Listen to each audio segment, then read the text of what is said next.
Hello, and welcome to Look Both Ways with David and Wes, pragmatic conversations about all things transportation. My name is David Zipper. I'm a senior fellow at the MIT Mobility Initiative, and I am joined, as ever, by... I am Wes Marshall. I'm a professor of civil engineering at the University of Colorado, Denver. And if you don't know me from this show, you might know me from my book, Killed by a Traffic Engineer. Indeed. And we are glad to be with you for this first episode recording of 2026. And for those who are watching on video, you might see the backdrop for me is a little different than before, a little more, if it looks a little more rural, there's a reason for that. I am in the boonies of West Virginia as opposed to the thriving metropolis of Washington, D.C. But Wes, I feel like your backdrop is the same as ever. So far, it's been the exact same as it's always been. But some exciting news before we go any further. Both Wes and I will soon be heading to Washington, D.C. for the Transportation Research Board annual meeting. It's a huge conference. We'll be talking about that a little bit later in the show. But since we're both going to be in the city, in the same place, actually, I think, is this the first time we've been in the same place since we started the podcast, Wes? Yeah. Yeah, wow. I think so. Yeah, it's our first time. So we thought it'd be fun to do an in-person rail drinks. Nothing fancy, but you're welcome to come join us at Free State, which is a bar in DC close to the convention center on Tuesday, January 13th at 5:30 p.m. Just come have a beer, have a cocktail with us. And we'd love to see you and get to know some of our listeners because we know some folks will be in town for this big conference. But again, it's going to be January 13th to Tuesday at 5:30 p.m. at Free State. Anything to add? If nobody comes, then it'll be like you and I having the podcast, but not recording it over drinks in DC. Except we won't be having one drink. We might have multiple at that point. But it's fine by me. Like that would be fine too. But we'd love to see people. But yeah, it's a busy week. It is a busy week, but it's a good week. So let's dive in though. So this week for this recording, we're going to be discussing a few topics. We want to talk about what we can learn from Waymo's San Francisco meltdown during a blackout last month. And we want to talk about Wes's delight over a new sidewalk at his home. It's a charming story we'll get to shortly. And we have some open questions about the future of transportation research, particularly around TRB, that conference I just alluded to. And we'll get to all that. But first, let's just ease our way in. It's a new year. Everyone's coming back from, travels and sleep and food and all of that. Wes, I don't know about what it's like in Denver, but where I am in West Virginia, it's really freaking cold. Insightful point for me as ever. But I thought it'd be worth beginning with a little question. How do your travel habits change with the seasons, if they change at all? Like when we first moved here to Denver, like one of the questions we often get asked, like whether would be coming home for like the Christmas holiday season, coming back to the Boston area, and our answer was no. Like travel this time of year is always a little bit dicey. If there's snow here or snow there, and then we also realized if we go back to New England during this time of year, it's so cold. We usually just sit in other people's houses and kind of stare at each other and not really go out and do fun stuff or go to the beach or do stuff like that. So we've limited ourselves to trying to travel to there just in the summers. I will say, I know you talked about how cold it is in West Virginia. One thing I will say here, it's been like 60 plus every day for like a month in Denver. Like climate change is the best, isn't it? It's like scarily nice. It's like this is beautiful, but I'm like, it's disconcerting as well. Apparently it's the first year in history where every home Broncos game kicked off with over 60 degrees weather. Wow. It's been wild. So yeah. I guess you don't really need to change your travel habits in that case. It's going to go in this direction. I could just do whatever. But in general, that's what I try to do. Like we try to do our schedule of travel in the summer, but partially it's because I'm a teacher. My wife's a teacher too. So that also makes it quite easier. But like on a daily basis, you're going to be as likely to bike in December as you would in June. Oh, commute wise? Oh, that's actually what I really meant. Yeah. Oh, yeah. No, I bike every day, sort of no matter what the weather. And actually love the days where there's a lot of snow. The ice is a little bit more of a problem, but Denver, for whatever reason, I think because of the lack of humidity, doesn't get as much ice as like the East Coast does. So you're kind of just going over packed powder. But I did take one of my wife's old mountain bikes and I put spiked tires on it, which has made a difference. I will say when the weather is really bad, I still will bike one direction, but I will often bike to the train and take the train home the other direction. Because that's also a function of the sun. Like the way the sun hits in Denver, like one side of the street is often melted way before the other. And if I'm biking home at night in the dark, sometimes it's hard to know if you're going to hit some slick parts. So on the way home, I might take the train. Such a based on different like temperate zones on the sides of the street. I don't understand how Colorado works. I think sometimes when we speak about these things. I'm getting into the nitty gritty, but I bike every day. My wife laughs because some people say like there's no bad biking weather, just bad biking clothes. Right. So if you put on the right clothes, like you're good to go. And so when I make that trip, I feel like a pirate at sea, like biking through the snow. And it's actually much better exercise, and it's kind of fun. It takes a while, and a pirate at sea biking through the snow. I'm just trying to unpack that. It feels like that. Like that's the mentality I have when I do it. Where I don't know. Like this is also a part of like what I think about how making good habits. Like you don't ask yourself every day like whether you should bike or not. I just do it. Like I don't say, because sometimes you say, "Oh, should I bike?" and you're like, "Oh, no, I'm gonna do something else." So my mentality is I'll just do it no matter what and not even think about it. Sounds. I don't know if that's noble or suicidal as a approach toward life. I'm just going to do it without thinking about it. But I don't judge. I will say maybe we can talk about this over those drinks at TRB. I've heard that saying like there's no bad biking weather. There's only bad biking clothes. In that case, I don't know what the hell I should be wearing when I bike because I freaking hate biking when it's super cold and when it's pouring rain in DC or something. So I don't know what these magical clothes are that make biking delightful when it's pouring rain or 25 degrees out. So maybe you can help me understand. Denver does not get much rain. And when we do, you can just wait 15 minutes and it'll go away. So I don't have to worry about the rain so much. It's just the snow, the cold. And in that case, I always used to joke, like the secret to the north is layers. Like you don't really need like the high tech whatever jacket. Like if you have a few layers, like that is I find to be more effective than that. And for biking purposes, oftentimes it's the gloves and like the socks or boots or whatever you have on that. Like that's where your extremities there are the things getting cold. It's not your legs, it's not your arms, not your chest.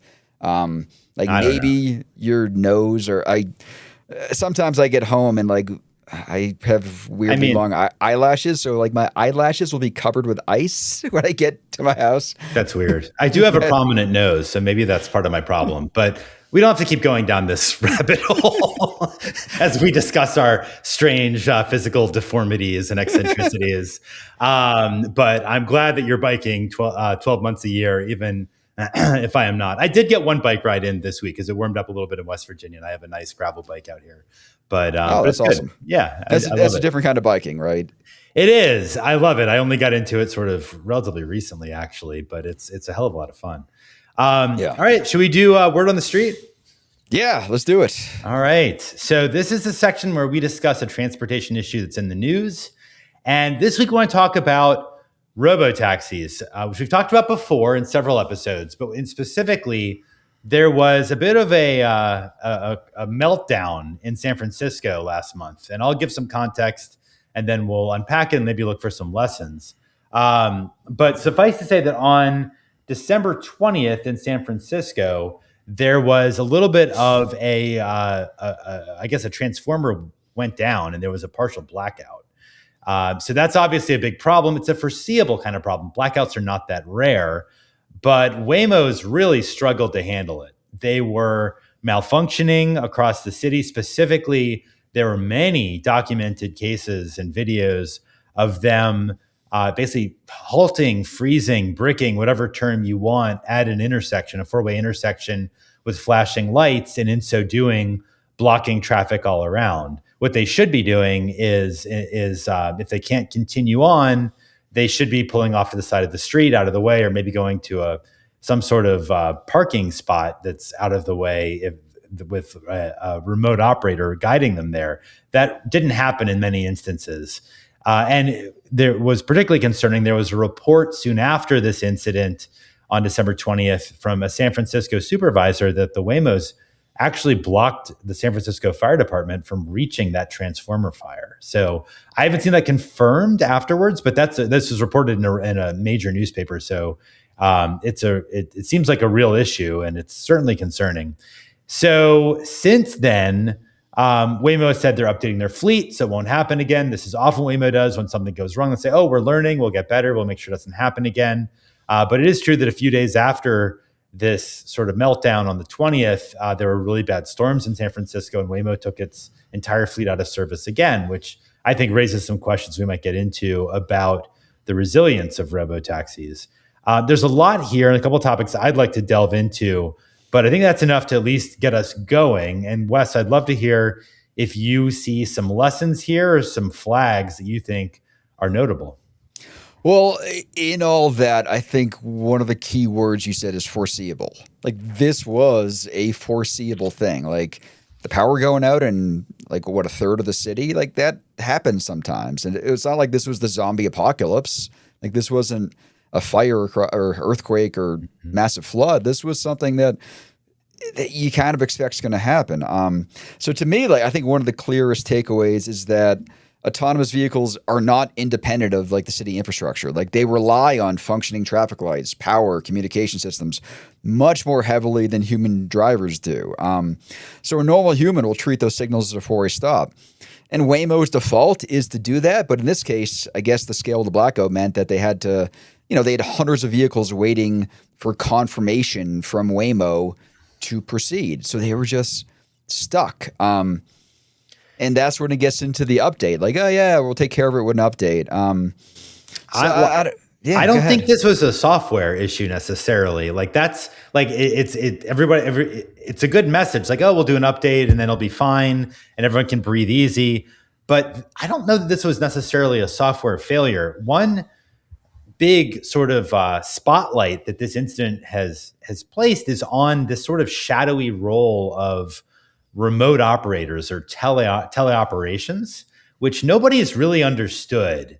But all the robotaxi companies use humans, both in the US and abroad. Like, Waymo now has acknowledged having a team in the Philippines, and who knows if they've got other teams elsewhere who are able to intervene when a robotaxi vehicle needs help to get it out of a technical issue or a dicey situation or whatever it is. And it's utterly unregulated. There's very little information available about how these teleoperations work. But at a high level, when you have something like a blackout, that means that there's no cell service, there's no internet service, whatever it is that the robotaxis are reliant upon, you should be able to plug in humans to guide the vehicles to someplace safe. That obviously didn't happen. And it's unclear why. Like, are there not enough teleoperators? Was the latency too great? Were I don't know, were the teleoperators not able to get in touch with some of the vehicles? It's really unclear. And in the 2+ weeks since this all happened, there's been, I think, an overdue little burst of stories in the New York Times and a few other outlets sort of trying to put a spotlight on the role of teleoperators. Say, maybe we should be looking harder at this. And even if it's a bit of an awkward conversation for robotaxi companies that don't really want to talk about how humans are necessary to their sort of like, futuristic tech, we need to make sure that this is safe in a situation, like you said, Wes, that this is like a foreseeable kind of a problem. All right, so let me get this straight. So to drive here, I need a license, right? But I wouldn't need a license to use a car like a remote control car if I was in the Philippines. Like, I as far as I know, no. I'm sure I'll hear from somebody if I'm getting this wrong, and we can, correct it in the future. But there's a professor at George Mason who's well known in the robotics and AV community named Missy Cummings, who has been banging a drum for like a year about how we need to have more attention placed on the role of teleoperators. She's asked the question reasonably enough: what happens if somebody shows up drunk in Manila? Like, how does Waymo prevent that? I don't know. There could be bad actors and bad apples like sitting there. I mean, there's bad drivers all over the place. Like, why not in the Philippines where they're just using it like a video game? But shouldn't they be tested somehow? Like, you would imagine that there should be some intervention or government regulation as to who can control cars on our city streets from thousands of miles away. Yeah, and are there national security issues? If cars are being operated in countries that may or may not be entirely, allied with the U.S., where there might be insurgencies, who the heck knows? There's all kinds of complicating factors that the robotaxi industry really doesn't want to talk about for obvious reasons. Yeah, and all that live video is being shipped all around the world. Like, they can see what's happening on our city streets all the time. Yeah, so I sort of see several sort of takeaway lessons from this. One is we have to talk about teleoperators, and that needs to be front and center. Another is, I think, just at a high level, we should be considering the whether or how, I should say, robotaxis affect the fragility of transportation networks, right? Transportation networks can deal with a lot of problems, like cars break down, there are crashes, like there are, like, trains can derail once in a while. But you want to be able to have a resilient system. And I think that there are reasonable questions after what happened in San Francisco on the 20th about whether a city full of robotaxis, which San Francisco is not, they're still scaling, becomes more fragile. That's sort of like 2 of 3 for me. I'll pause if you have anything to jump in there. Yeah, and I give the last presentation of my last semester's class is sort of on, kind of rains on the parade of a lot of these kind of tech saving the day type things. And I use a clip from Saturday Night Live. Colin Jost is doing the news, and like the latest, this is from a couple years ago, like the latest Waymo data says like Waymo is way safer except when it's making turns or when there's puddles. So, I mean, that speaks to the resilience. Like, in here in Denver, like, we're obviously not getting a lot of snow this year, but most years we do. And what happens then? Like, if everyone's relying on robotaxis and all of a sudden they're gone because it's, like, snowing out, I don't know. I mean, it reminds me, I was in Florida for around New Year's one year in St. Augustine. They had like a 1/4 inch of snow and the whole city treated it like a national emergency. They shut down the bridge, shut down everything. Like, that's going to be happening everywhere all the time if this is the direction we're going. No, I think it's a valid question. I've been thinking about sort of like transportation resilience quite a bit in the last few weeks since this happened and how AVs affect resilience. I don't think it's good. It's because you want redundancies and you want to know that at least for foreseeable kinds of problems, you're not going to see a transportation network be frozen. And I don't know how anybody could look what happened on the 20th in San Francisco and say, okay, I feel very confident, with in a city full of robotaxis. I think the last point I was going to make as a sort of like a lesson from this is about safety, because there's so much talk about robotaxi safety, and I find a lot of it pretty off kilter. We're recording this just a couple days after I published a story that was a very deep dive for me. I spent a lot of time putting it together in Bloomberg, both City Lab and Bloomberg Weekend. But I think the headline, I can't have it in front of me, but the headline was something like, "We still don't know if robotaxis are safer than human drivers," which is true, because I think the narrative around robotaxi safety has gotten way out of hand. There are way more open questions, but there's a broader point which I made or tried to make in that story, which is that if we really want to talk about the effects that robotaxis have on safety, it can't just be limited to are robot cars safer for a given 1 mile journey compared to a human driver on that 1 mile journey. You need to be looking at the transportation network overall. And as an example of that, if it turns out that during this sort of like debacle on the 20th, and let me be clear, I've not seen any evidence that this happened, but it's certainly plausible that it could have, or it might in the future, if robotaxis blocked intersections such that ambulances couldn't get to emergencies or couldn't bring people to hospitals and someone died as a result. That to me is a crash attributable to robotaxis. Or it is a death attributable to robotaxis, not a crash. And that needs to be something that we take into account. And we'd have a more expansive transportation network-based definition of safety. That's the point I made in the Bloomberg story. And I think that it was something that I think what happened on the 20th in San Francisco sort of reinforced. Yeah. So I want to first say that I love that article that you wrote. So if those listening now have not read it, please do. Because when I read articles like that in my head, I'm also like, oh, but what about this? And you kind of hit almost every single point that I had in my head when you're like, oh, what about, if we look at safety this way? And you kind of hit, I think, almost all of them. I think the only one that kind of came to mind that you didn't hit is, I guess, going back to the idea that, Waymo is now going to update their software. And, if we get to a point in this world where, like a kid is dying on the road, like soon after an update, and we're kind of blaming the update on that, like, I don't think our social cultural world is going to allow that. Like, people are going to lose their minds if their kids are killed by like a software update. Like, it's very different than getting killed by a drunk driver. Like that's all horrible in a lot of the same ways, but it is still different. You mean like the human psychology around tolerance for deaths caused by vehicles? Yeah, there's actually research around this that I've looked into showing that there's a lower tolerance for risk when people feel like it's sort of like a machine that creates the risk. Exactly. That's true. And I did not cover that in the story. That's true. Like, that is like the one thing I was like, oh, what about this? And that's like, oh, the story's over. So you hit everything else though.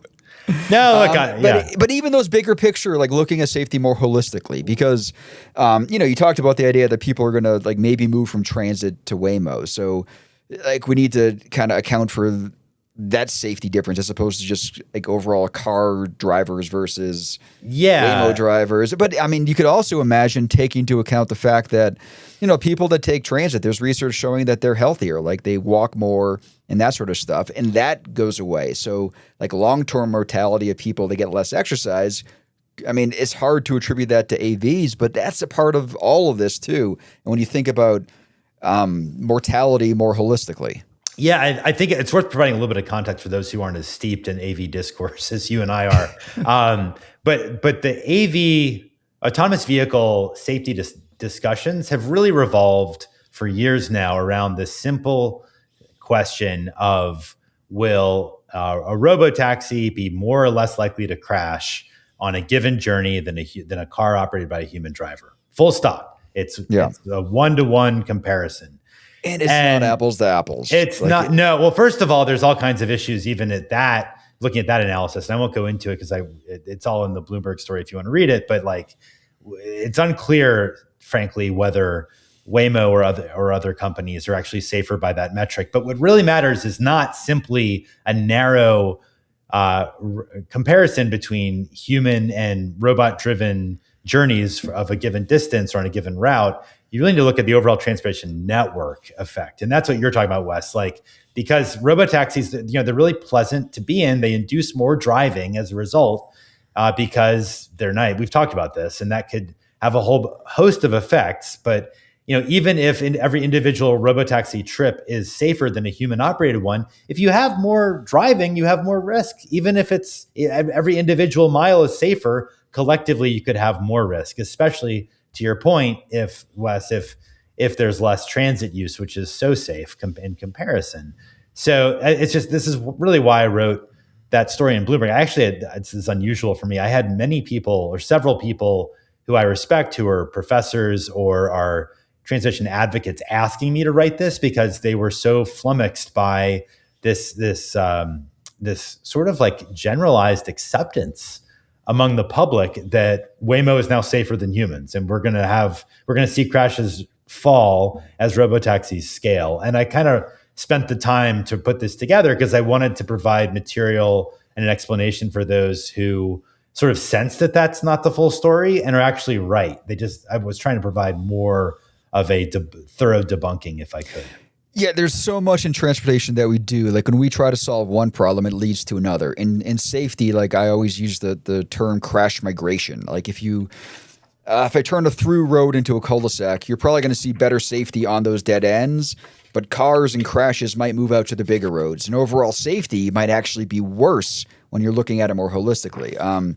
Like even interventions like rumble strips, like you put in those rumble strips to try to keep cars from driving off the road and hitting trees. You put in the rumble strips, yes, you might reduce that, but people jerk their wheel when they hit the rumble strip, and there's research that shows that you have more head-on collisions. Yeah. which are worse than those run off the road crashes. So you might see a worse overall safety. And the same thing is going to happen with these technologies. When you fix one thing, it often leads to another thing. So Yeah.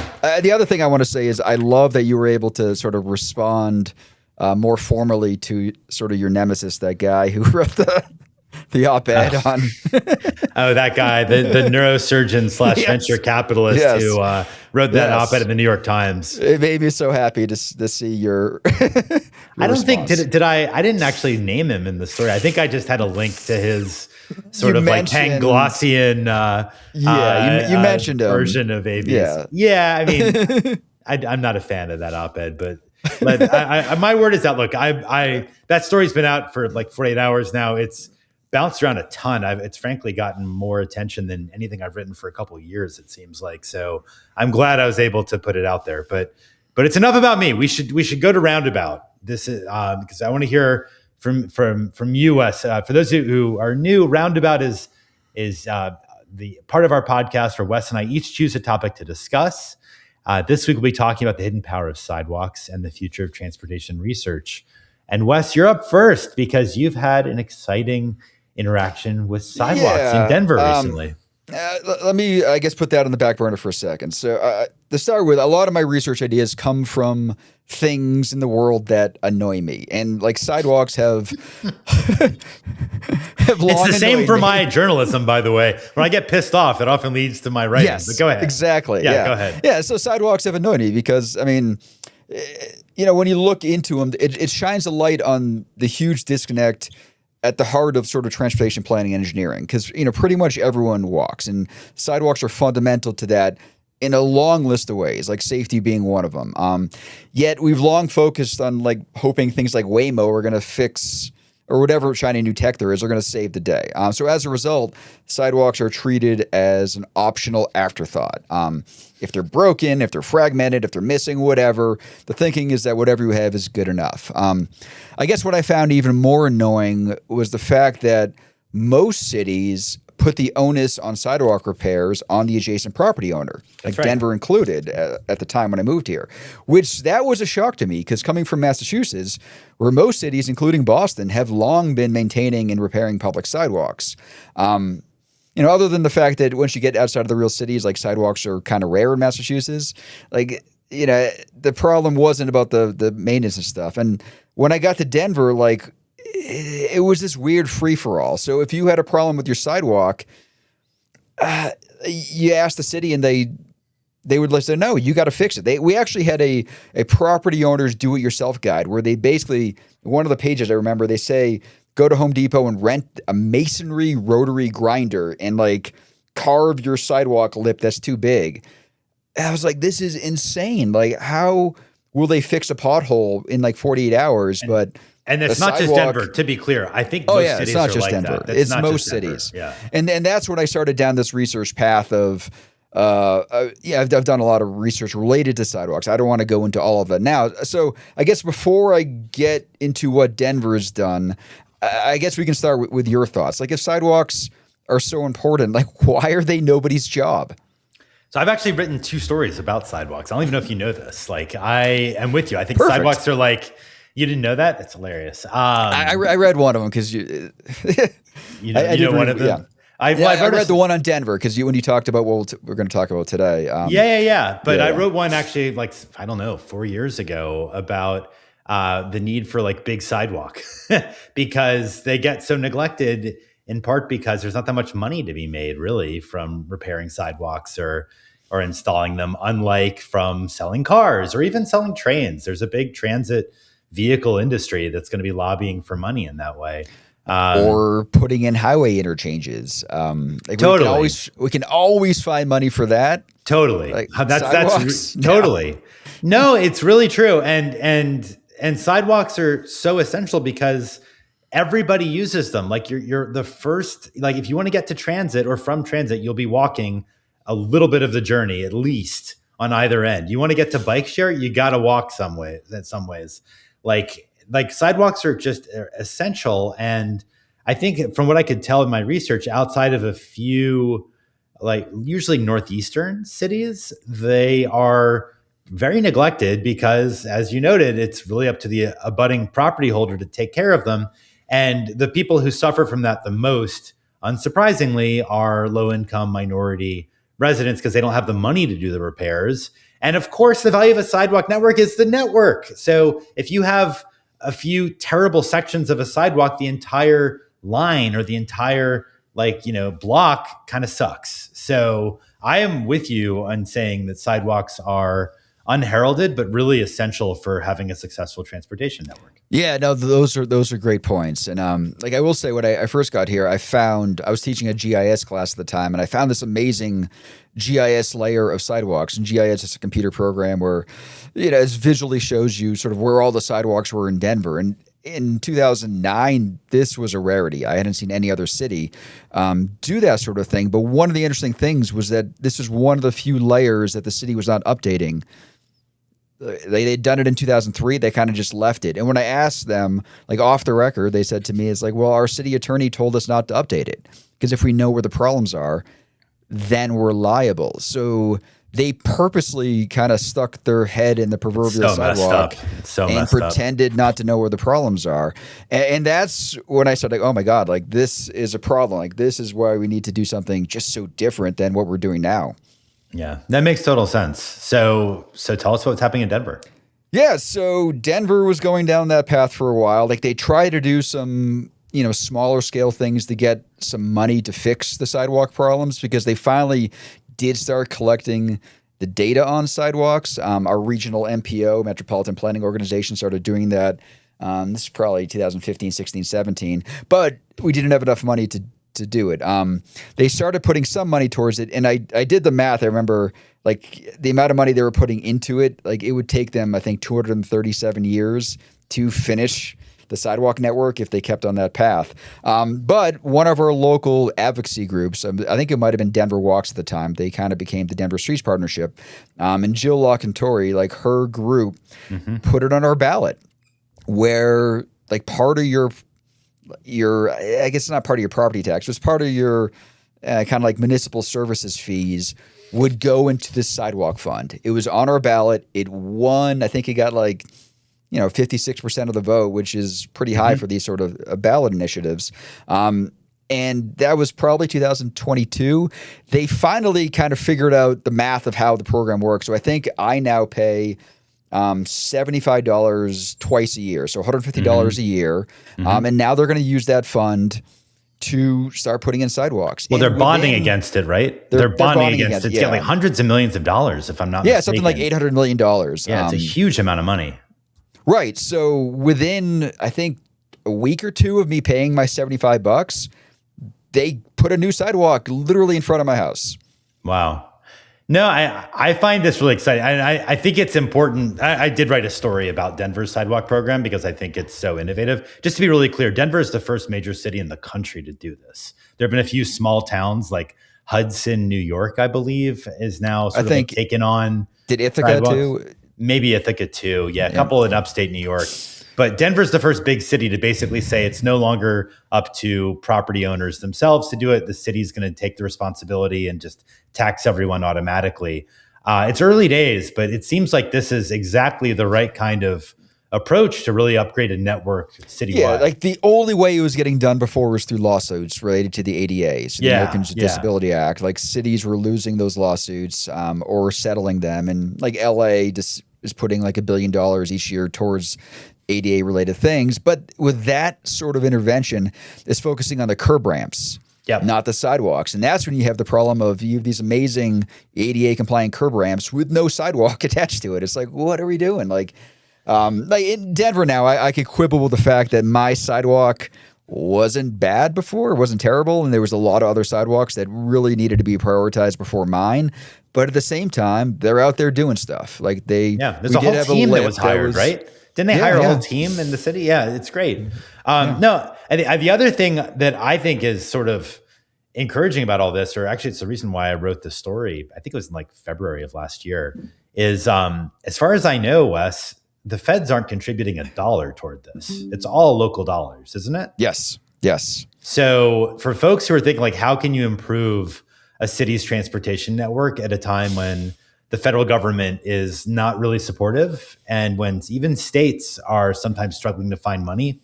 I think that Denver's sidewalk program is such a great example of how innovative city leaders can basically take on a really important problem and find a creative solution to it without turning to other levels of government. And like this directly connects to safety. Like when you look at like Hoboken, who we talked about before, and their Vision Zero and the fact that they've achieved it, they get a lot of credit for the daylighting and the sort of stuff they've done on traffic calming. But if you look back in time before they hit those marks, they put a lot of effort into just learning where their sidewalks were and where they weren't and where they needed to fix them. And like getting that data, like that's one of the fun research papers we did. We called, I think, something like 20 something cities, and we asked people like how they collect data for roadways. And every single city is like, oh, we hired this company. They come out like once a year. They use like LiDAR and they use cameras, and we get this amazing database of every pothole, every problem. And then we asked the exact same set of questions for sidewalks.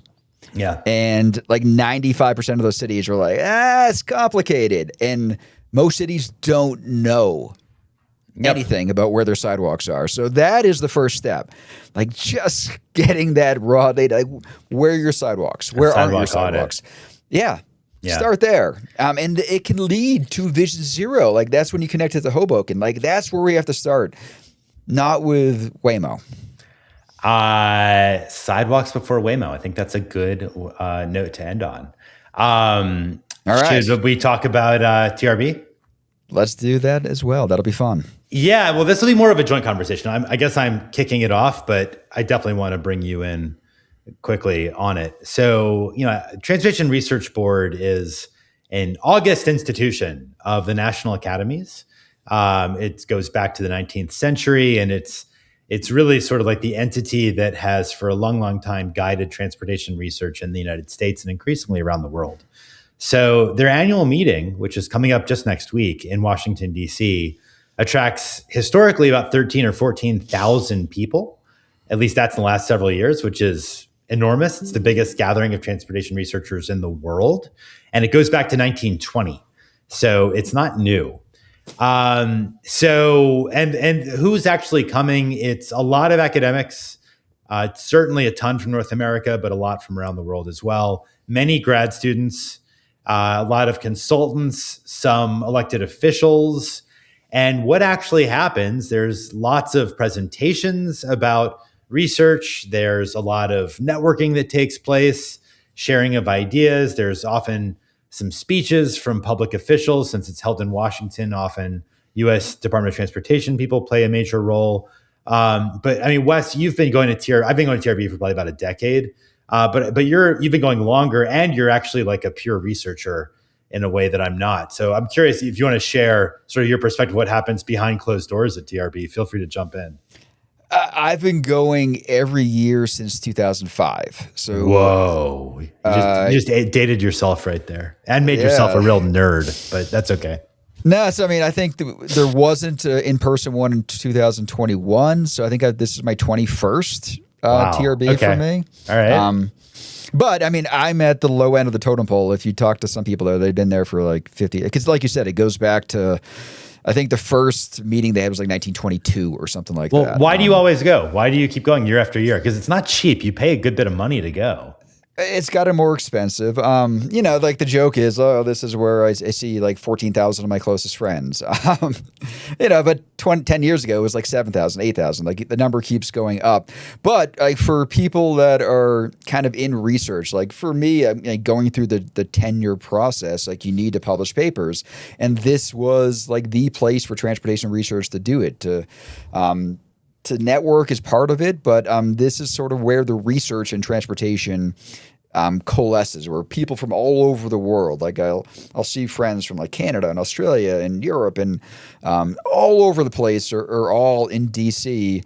And honestly, the worst time of year to be in DC because it's often cold. The weather always sucks. Every year, people are bitching about the weather.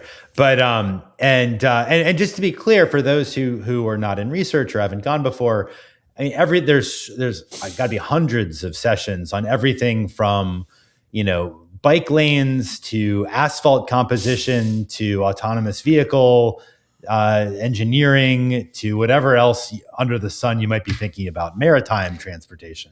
Yes, I will know before we get into the changes this year. Like that's one of the interesting things about the changes over my time. So like 20 years ago, like TRB used to be held at 3 different hotels, and like the stuff related to like the safety I cared about and bikes and peds and that sort of stuff was at the Hilton Washington, like the smallest of the hotels. And like, so it felt like a much smaller conference back then because there was very few people that cared about this stuff. Now, like the number of folks that do care about this stuff has grown exponentially. Like now, like the bike committee, like the way TRB works is through the committee kind of processes. But like they get 100+ papers every year. It used to be like a couple. Like it's just amazing how the sort of research we were considered to be important now has just exploded over, especially the last 10 years. I think maybe since Dan Sperling, he's a professor that does this sort of research. He was kind of in charge of it, I think around 2016 or 17. Yeah. It's changed a lot since then. Well, that I think is a good segue into what actually happened last year with Trump taking over the White House. And TRB got rocked. Transportation research got rocked. I wrote a story that I think we've discussed on a previous episode in February of last year, looking at how transportation research is sort of dealing with massive fallout under the Trump administration because, there were executive orders that came out soon after Trump took the White House that basically all but effectively outlawed the federal government touching anything related to DEI, diversity, equity, and inclusion, related to, there were a lot of concerns or some pushes to move away from climate change. And it was really some terrible stuff was happening with regards to transportation research, where people were waking up and checking their email and finding out that their previously approved transportation research project was now canceled. There were a lot, particularly those who work on these sorts of issues related not to the physical nature of the transportation network, not related to highway design, but related to research related to the people who actually travel, which means looking at gender, which means looking at race, means looking at age. So what happened really last year, uproar, upheaval, a lot of people really angry about the seeming retreat from DEI and climate change. And TRB actually just got rid of all the committees, right, Wes? And then reconstituted some of them, not all of them, but some of them. So I mentioned the committee structure, like that's sort of how TRB works. And to be honest, there probably were too many committees. But there were a number of committees that had some words that would be on the current naughty list, like words like gender or climate or things like that. So I think TRB, like because their funding comes from the federal government, they make a strategic decision. Then instead of just kind of picking and choosing which committees to remove, they disbanded all of them. They're like, we're going to start with a clean slate, get rid of every committee. Because it was around this time last year when I went to TRB, and the committee that looks at the highway capacity manual, which does level of service, asked me to do a presentation on that. And I went in there and I thought they were going to throw tomatoes at me because I was basically saying the whole thing is based on nothing. Instead, they invited me to be on that committee. Like a month later, I was a member of that committee. And a month after that, the committee was disbanded. It's been a lot of upheaval. And a lot of people... So people were mad. People were really mad, yeah. And I think, for those who are not in transportation research, you might think, oh, this is really in the weeds. Why do I care? And I think it's worth caring about because this TRB is really a place where sort of like the agenda of transportation research gets decided to a large extent or gets shaped. Yeah, the agenda for sure, because a lot of the funding for transportation research projects comes up through these committees. Like this is too much on the nitty gritty, but essentially these committees decide sort of what projects are worth funding, and that's where the money flows through from the federal government towards projects. So it all goes hand in hand. Like the type of things to get researched come out of this. So if we're not looking at the things that some people might care about, they're not going to get funding. They're not going to get research. They're not going to get eyes on it. So this now will be the first TRB in a Trump presidency. Last TRB was just before Inauguration Day. There are a lot. He was president before, you might remember. What? Oh, I'm sorry. Well, I think of Trump too as being sort of like the higher proof, nastier version. So I've already like rabbit holed the first Trump administration. The West Virginia moonshine version. Yeah, exactly. Don't get ahead of rail drinks. We'll get there in a minute. But when after all this went down with TRB last year, a lot of people were really angry and upset. There's a lot of discussion about how TRB was no longer a place where you could study issues around inequality or issues around climate change. And some people said, I'm never going again, particularly researchers who are, or people who are from other countries. I personally know, and I'm sure you do too, Wes, of some researchers and some policy leaders from Europe and from Canada who are just like, I'm not going, no way. Partly because they don't like what's happened at TRB, but also because they don't frankly feel safe going through customs in a Trump presidency, and I can't fault them for that. But so it's possible that there will be a different feel at TRB this year, maybe with lower attendance, maybe with some topics not under discussion so much, although I have been told by TRB executives that so far attendance looks to be pretty much the same as before. We shall see is all I can say about that. The website says they expect 14,000 people to be there. To be honest, I'd be shocked if that's the case, because I've talked to anyone I know from another country is not coming. I've never talked to anyone yet that is. A lot of the people I know from certain states are holding a kind of competing conference instead. And the few people that are coming to DC are wrapping it around TRB. They're not even coming to TRB. Is that right?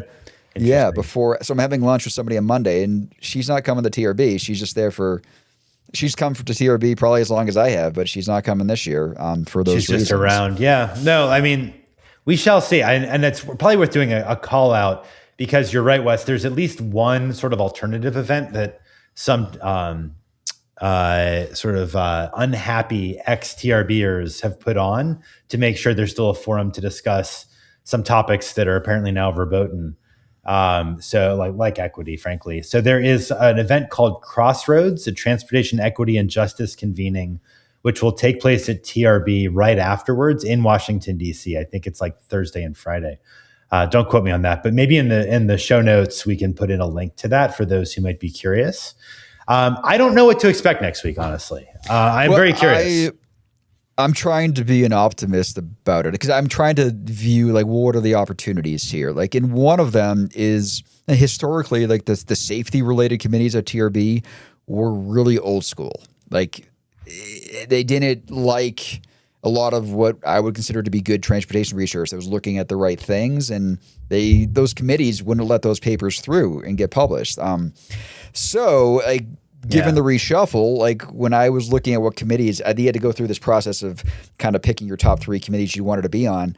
I put the safety ones to see what happened, and now I'm on a safety-related committee for the first time. Yeah, that's good. I mean, that would make sense given your background. The other thing I'd say is one of the most annoying things about TRB with 14,000 people at the convention center, it's a pain in the ass to get lunch anywhere near there.